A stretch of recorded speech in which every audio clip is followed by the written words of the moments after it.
Good morning, everyone. I am Tiffany James Gubalani, and today I am going to tackle my part, which is the new criticism. Post-World War I School of American Literary Critical Theory.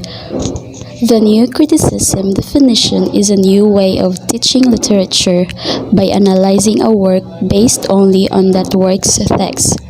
In other words, this theory analyzes only what is present in a work of literature and does not take anything else into account, such as the author or historical and cultural significance. While those who use the theory do not completely disregard author or background, they are in favor of the idea that everything needed to understand the work is present within it and that the other factors have very little bearing on or relevance to the meaning of the literature. John Crowe Ransom. In 1941, this new type of criticism finally got its name from literary critic John Crowe Ransom. In this book, he was an educator, a literary critic, and a poet.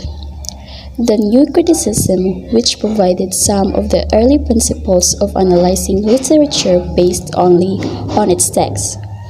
Many authors and critics contributed to the ideas of new criticism, helping it to become one of the most popular methods of analysis in the mid-20th century.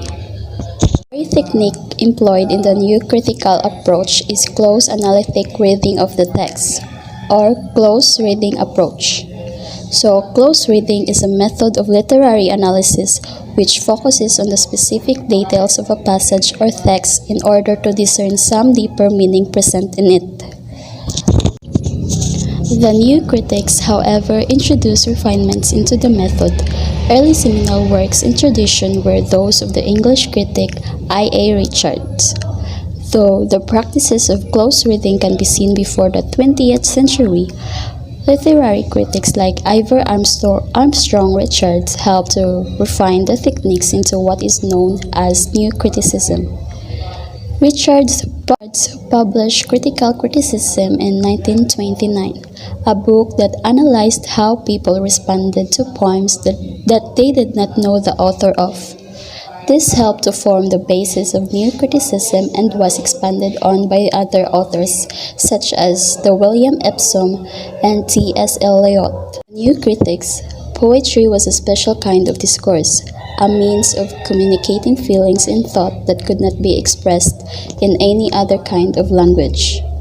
Poetic discourse is a type of literary conversation which focuses on the expression of feelings, ideas, imaginations, events, and places through specific rhymes and rhythms.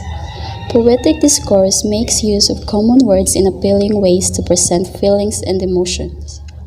It differed qualitatively from the language of science or philosophy, but it conveyed equally valid feelings. Poetic form and content could not be separated. The experience of reading the particular words of a poem, including its unresolved tensions, is the poem's meaning. The key difference between form and content in literature is that the content is what a text says, while the form is the way of argument of the content.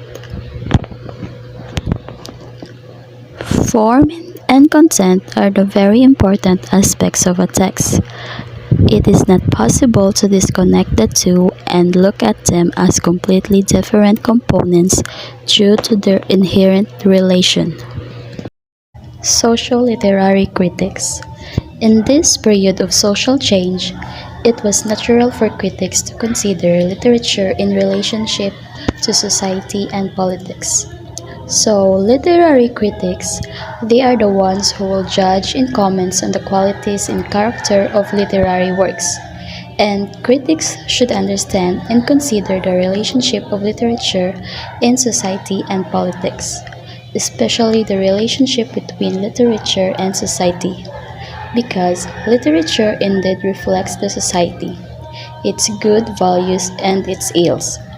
Literature as an imitation of human action often presents a picture of what people think, say, and do in society. Sociological criticism is influenced by new criticism. However, it adds a sociological element as found with critical theory and considers art as a manifestation of society, one that contains metaphors and references directly applicable to the existing society at the time of its creation. Marxism contributed to the historical approach of outstanding critics such as Edmund Wilson and Kenneth Burke, and to the entire school of New York intellectuals that formed around partisan review and included critics such as Lionel Trilling and Philip Roth. So these people are the literary critics in 19th and 20th century, and they are known for their works and has received a lot of awards because of their works.